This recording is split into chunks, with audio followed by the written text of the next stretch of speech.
നമസ്തേ 21st century മോക്ഷ yoga ചാനലിലേക്ക് ഏവർക്കും സ്വാഗതം. ഇന്ന് മറ്റൊരു ടോപ്പിക്കാണ് മനുഷ്യനും അവൻ്റെ പ്രകൃതവും. അപ്പോൾ മനുഷ്യന് പ്രകൃതത്തിൽ വ്യത്യാസമുണ്ടോ? ഉണ്ടല്ലോ, നമുക്കറിയാം. സ്വാഭാവികമായിട്ടും നമ്മൾ ശ്രദ്ധിച്ചിട്ടുള്ള ഒരു കാര്യമാണ് പലവർക്കും പല പ്രകൃതമാണ്. ചിലർ വളരെ സ്പീഡിലാണ് അല്ലേ, ചിലർ വളരെ സ്ലോ ആണ്, ചിലരൊരു ആവറേജ് സംവിധാനത്തിൽ നിലനിൽക്കുന്നു. ഇത് നമ്മൾ പൊതുവെ ശ്രദ്ധിച്ചിട്ടുള്ളൊരു കാര്യമായിരിക്കാം. എന്തായാലും ഈ പ്രകൃതത്തെ മൂന്നായി തരംതിരിക്കാം. യോഗശാസ്ത്രപ്രകാരം പ്രകൃതങ്ങൾ മൂന്നാണ്. അതിലെ ആദ്യത്തെ പ്രകൃതമാണ് താമസിക പ്രകൃതം അല്ലെങ്കിൽ തമോ ഗുണം. തമോ ഗുണം എന്ന് പറഞ്ഞാൽ വളരെ സ്ലോനെസ്, അതേപോലെ തന്നെ എപ്പോഴും അലസഭാവം, ഒന്നിനും താല്പര്യമില്ലായ്മ, എപ്പോഴും കിടക്കണമെന്ന് തോന്നുന്ന അവസ്ഥ, സ്ലോത്ത്, ഇനേഷ്യ, ലെതർജി എന്നെല്ലാം അതിന് ഇംഗ്ലീഷിൽ പറയുന്നു. അപ്പോൾ ഈ തമസ് എന്ന് പറയുമ്പോൾ ഒന്നിനോടും താല്പര്യമില്ലാത്ത അവസ്ഥ.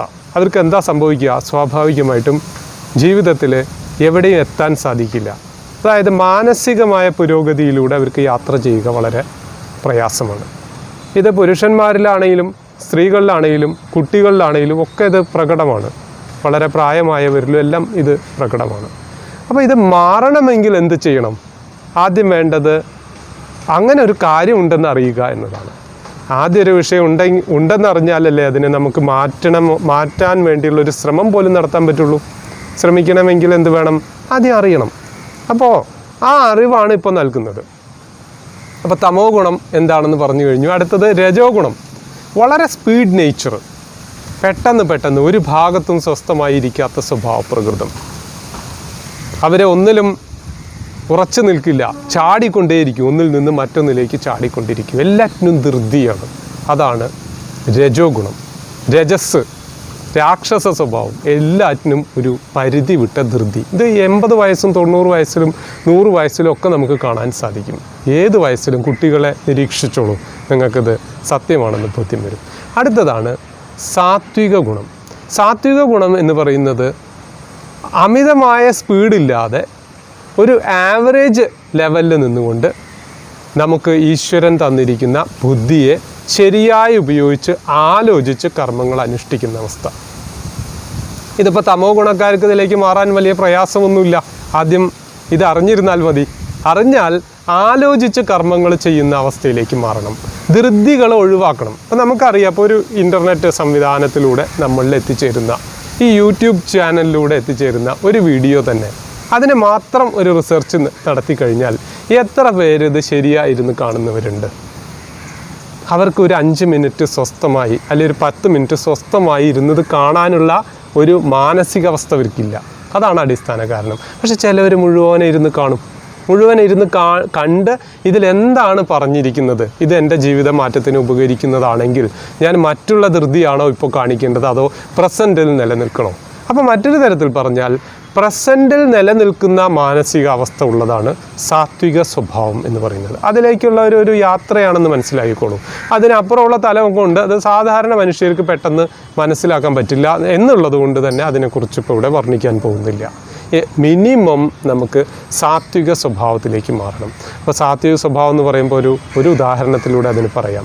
റെയിൽവേ സ്റ്റേഷനിലേക്ക് 7 മണിക്ക് ട്രെയിൻ വരാൻ പോകുന്നു. അതിനുവേണ്ടി 3 സ്വഭാവമുള്ള ആളുകളും റെയിൽവേ സ്റ്റേഷനിലേക്ക് യാത്ര ചെയ്യുകയാണ്. അപ്പോൾ ഒരാൾ താമസിക സ്വഭാവം, നമുക്ക് കേട്ടപ്പോൾ തന്നെ മനസ്സിലായി, അയാൾ വെല്ലയായിരിക്കും. 7 മണിയാവുമ്പോഴേക്കും അയാൾ എത്തുമ്പോഴേക്കും ട്രെയിന് പോയി കഴിഞ്ഞു. അതാണ് താമസ സ്വഭാവക്കാരൻ്റെ പ്രകൃതം. ഇനി മറ്റൊരു തരത്തിൽ പറഞ്ഞാൽ ഒരു പക്ഷെ അദ്ദേഹം എത്തിയിട്ടുണ്ടായിരിക്കും, എത്തിക്കഴിഞ്ഞാലും അവിടെ ഇരുന്ന് ഉറങ്ങിയിട്ട് ട്രെയിന് പോയി. എന്തായാലും അയാൾക്ക് സമയത്ത് ട്രെയിനിൽ പ്രവേശിക്കാനോ യാത്ര ചെയ്യാനോ പറ്റാനുള്ള സാധ്യത വളരെ കുറവായിരിക്കും. ഇതാണ് തമോ ഗുണപ്രധാനിയുടെ സ്വഭാവം. ഇനി രജോ ഗുണം എങ്ങനെയായിരിക്കും? 7 മണിക്കാണ് ട്രെയിനല്ലോ. അപ്പോൾ 7 മണിക്കുള്ള ട്രെയിനിന് അദ്ദേഹം 6 മണിക്ക് തന്നെ റെയിൽവേ സ്റ്റേഷനിൽ വന്നിരിക്കും. എന്നിട്ട് 6:45 തന്നെ ഇങ്ങനെ വാച്ച് നോക്കി, ഇടയ്ക്കിടയ്ക്ക് വാച്ച് നോക്കിയിട്ട് ട്രെയിൻ വന്നില്ലല്ലോ, ട്രെയിൻ എന്താ വരാത്തത്, എന്നിട്ട് അന്വേഷിച്ച് ഇൻഫർമേഷനിലേക്കൊക്കെ അഡ്വാൻസ് ആയിട്ട് തന്നെ ഇങ്ങനെ കാര്യങ്ങൾ ചെയ്യാൻ തുടങ്ങും. അതാണ് രജോ ഗുണപ്രധാനിയുടെ സ്വഭാവം. അനദർ വൺ സാത്വിക ഗുണം. സാത്വിക ഗുണക്കാരൻ അവിടെ ഇരിക്കുന്നുണ്ടാവും, ട്രെയിൻ വന്നു, ഒരു കുലുക്കും ഉണ്ടാവില്ല, ആളുകളൊക്കെ കയറി ഒന്ന് ഒതുങ്ങട്ടെ എന്നിട്ട് സമാധാനത്തിൽ പോയി കയറും. റിസർവേഷനാണെങ്കിലേ നടക്കുള്ളൂ കേട്ടോ. അല്ലാതെ ജനറൽ കമ്പാർട്ട്മെൻ്റ് ആണെങ്കിൽ കുരങ്ങ് പോലെ ജനലിനുള്ളിലൂടെയൊക്കെ കയറി ഉള്ളിലെത്തി അങ്ങനെ ഇരിക്കുന്ന സ്വഭാവമാണല്ലോ പ്രത്യേകിച്ച് നമ്മുടെ ആളുകൾക്കുള്ളത്. അതെന്തോ ആവട്ടെ. അപ്പോൾ നമ്മുടെ ഒരു സംവിധാനത്തിലൂടെ കടന്നു പോകുമ്പോൾ നമ്മളത് ഏറ്റവും മനസ്സിനെ പാകപ്പെടുത്തി ചിട്ടപ്പെടുത്തി വേണ്ട സമയത്ത് യുക്തി ഉപയോഗിച്ച് ഈശ്വരൻ തന്ന ബുദ്ധി ഉപയോഗിച്ചുകൊണ്ട് പരിമിതമായ സ്പീഡിൽ കാര്യങ്ങൾ ചെയ്യുക. എന്നാൽ ഉണർന്നിരിക്കും. അതാണ് സാത്വിക സ്വഭാവക്കാരൻ്റെ ഗുണം. അദ്ദേഹം ആ കറക്റ്റ് സമയത്ത് ട്രെയിനിനകത്ത് കയറിയിരുന്ന് യാത്ര ചെയ്യും. രജോ ഗുണക്കാരൻ ട്രെയിനിൽ കയറും, മറ്റുള്ളവരുടെ തലയുടെ മുകളിലൂടെ എല്ലാം ചാടി മറഞ്ഞ് എന്തെങ്കിലുമൊക്കെ നഷ്ടപ്പെടുത്തി ചിലപ്പോൾ ട്രാക്കിലേക്ക് കാല് താഴ്ന്നു പോയൊക്കെ അങ്ങനെ നിരവധി പ്രശ്നങ്ങൾ ശരീരത്തിൽ ചിലപ്പോൾ മുറിവൊക്കെ സംഭവിച്ച് ഒരു തരത്തിലുള്ള ഒരു ധൃതിയാണ് രജോ പ്രകൃതങ്ങൾ ഉണ്ടായിരിക്കുക. അപ്പോൾ ഭൂരിഭാഗം ഈ ലോകത്തുള്ളത് 100ൽ 95ഉം താമസികമോ അല്ലെങ്കിൽ ഈ രാജസികമായ സ്വഭാവമോ ഉള്ളവരാണ്. സാത്വിക സ്വഭാവമുള്ളവർ 100ൽ 5 തന്നെ ഉണ്ടാവില്ല. 5 തന്നെ വിഷമമാണ് കിട്ടാൻ. ചിലപ്പോൾ 1000ൽ 5 പേരെ കിട്ടുള്ളൂ, ചിലപ്പോൾ 10,000ൽ 5 പേരെ കിട്ടുള്ളൂ എന്നർത്ഥം. അപ്പോൾ ഈ കാര്യം തീർച്ചയായിട്ടും എല്ലാവരും വിചാരം ചെയ്യണം. സാത്വികമായ അവസ്ഥയിലേക്ക് ഉയരുക എന്നതാണ്. ഇതിന് ഭക്ഷണവും പ്രധാനമാണ് കേട്ടോ. എന്തൊക്കെ ഭക്ഷണങ്ങളിലൂടെ കടന്നു പോയാലാണ് ഇത് സാധിക്കുക എന്നുമുണ്ട്. അപ്പോൾ പാല് ഉദാഹരണം സാത്വിക പ്രകൃതമാണ്. അച്ചാർ ഏതായിരിക്കും? രാജസികമാണ്. അപ്പോൾ കൂടുതൽ എരിവുള്ള ഭക്ഷണങ്ങൾ കഴിയുന്നത് ഒഴിവാക്കുക. നമുക്കൊക്കെ വലിയൊരു ഭാഗം ആളുകൾക്ക് എരിവാണ് ഇഷ്ടം. ഇത് ശരീരത്തിന് എല്ലാം കൊണ്ടും ഇനിയിപ്പോൾ ഈ പ്രകൃതമൊക്കെ മാറ്റി വെച്ചോളൂ, ശരീരത്തിന് ഇതുകൊണ്ട് എന്താ നേട്ടമുള്ളത്? ദോഷമല്ലാതെ. അപ്പം നാക്കിനെ തൃപ്തിപ്പെടുത്താൻ വേണ്ടി ഭക്ഷണം കഴിക്കുന്ന ശീലത്തിൽ നിന്ന് നമ്മൾ മെല്ലെ മറികടക്കണം. അതാ മറികടക്കുന്നത് എന്തിനു വേണ്ടി എന്നാണ് ഇത്ര നേരം പറഞ്ഞത്. അതിൻ്റെ ഗുണം നമുക്ക് തന്നെയാണെന്ന് തിരിച്ചറിയുക.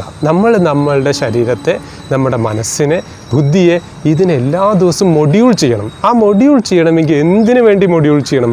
എന്താണ് അതിൻ്റെ വഴി എന്ന് ചോദിച്ചാൽ അതിനുള്ള വഴിയാണ് ഇപ്പോൾ ഈ പറഞ്ഞ ഈ 3 ഗുണങ്ങളെ അറിഞ്ഞിരിക്കുക. ഇതിനെ ത്രിഗുണാസ് എന്ന പേരിൽ, 3 ഗുണാസ്, ത്രിഗുണാസ് എന്ന പേരിലാണ് അറിയപ്പെടുന്നത്.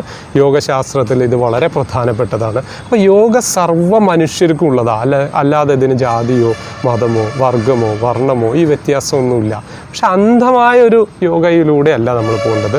അതിൻ്റെ ശാസ്ത്ര വിചാരത്തിലൂടെ കടന്നുപോയി ശരിയായ യോഗത്തെ, അനുഭവത്തെ നമ്മൾ മനസ്സിലാക്കണം. അപ്പോൾ ഋഷീശ്വരന്മാരിൽ നിന്ന് പകർന്നു കിട്ടിയ അറിവിനെ വേണം നമ്മൾ അവിടെ ഉപയോഗിക്കാൻ. അത്രയേ ഉള്ളൂ. അല്ലാതെ നമ്മുടെ ബുദ്ധി പരിമിതമാണ്. ആ ബുദ്ധി കൊണ്ടൊന്നും ഇതിനെ സാധിക്കില്ല. കാരണം നമുക്ക് തിരക്ക് കൂടുതലാണ്. നമ്മളിലെല്ലാം ബുദ്ധിയുണ്ട്, അതുപോലെ തന്നെ നല്ല ഗുണങ്ങളൊക്കെ ഉണ്ട്. പക്ഷെ ആ ഗുണങ്ങൾ തെളിയാൻ നമ്മളൊരു ഭാഗത്ത് സ്വസ്ഥമായി ഇരിക്കാൻ തയ്യാറല്ല. അതുകൊണ്ടാണ് ഇത് തെളിയാത്തത്. അങ്ങനെ സാധിച്ചാൽ ഈ സാത്വിക ഗുണത്തിലേക്ക് ഉയരാനും ഒരു പക്ഷേ നിങ്ങൾക്ക് എല്ലാവർക്കും തന്നെ, നമുക്ക് എല്ലാവർക്കും തന്നെ എന്ത് സാധിക്കും? ഈ പൂർണ്ണമായിട്ടുള്ളൊരു ചൈതന്യാവസ്ഥയായ ഋഷി ശക്തിയിലേക്ക് പോലും ഏതൊരു മനുഷ്യനും ഉയരാൻ സാധിക്കും. സാധിക്കില്ല എന്നൊന്നുമില്ല. ഈ മെറ്റീരിയൽ വേൾഡിൽ പെട്ട് ജീവിതം അങ്ങനെ നശിച്ചു പോയിക്കൊണ്ടിരിക്കുകയാണെന്നതാണ് യാഥാർത്ഥ്യം. മെറ്റീരിയൽ വേൾഡ് വേണം, പക്ഷേ നമ്മൾ എന്തിനു വേണ്ടി ജനിച്ചു, എന്താണ് നമ്മുടെ കർമ്മം, അതിനെക്കുറിച്ച് നമുക്കൊരു വീക്ഷണം വേണം. അത് ഇന്നത്തെ പുതിയ തലമുറയ്ക്ക് ഒട്ടും ഇല്ലാതെ പോയി. തീർച്ചയായിട്ടും അതിനും കൂടി ഗുണം ചെയ്യും എന്ന വിശ്വാസത്തോടു കൂടി ഇതിനെ സമർപ്പിക്കുന്നു. നിങ്ങൾ തീർച്ചയായിട്ടും സാധാരണ പറയുന്നത് പോലെ തന്നെ ഇതിനെ ഷെയർ ചെയ്യുക. വലിയൊരു വിഭാഗം ആളുകൾ ഇതിനെ ഷെയർ ചെയ്യുന്നൊന്നുമില്ല. അവരങ്ങനെ എന്ന് പറഞ്ഞിരിക്കുകയാണ്. അത് മാറ്റുക. മറ്റുള്ളവർക്കെല്ലാം ജ്ഞാനമാണ് ഈ നൽകുന്നത്. ഈ ജ്ഞാനത്തെ കൈമാറും, എല്ലാവരിലേക്കും എത്തട്ടെ. അപ്പോൾ നിങ്ങളോട് അവർക്കുള്ള കാഴ്ചപ്പാട് തന്നെ മാറും. നിങ്ങളുടെ നല്ല സൗഹൃദം എന്ന് പറയുന്നത് നല്ല സന്ദേശങ്ങൾ എത്തിക്കലാണ്. അതല്ലാതെ രാവിലെ വെറുതെ ഒരു ഗുഡ് മോർണിംഗ് എന്ന് പറയുന്നതോ വീട്ടിലെ സാധാരണ നമ്മൾ പറയുന്ന വർത്തമാനങ്ങൾ പറയുന്നതോ ഒന്നുമല്ല. മറ്റുള്ളവർക്ക് ഉപകാരപ്രദമായി ജീവിക്കാൻ ഉപകരിക്കുമാറാകട്ടെ എന്ന് പറഞ്ഞുകൊണ്ട് തൽക്കാലം നമസ്തേ.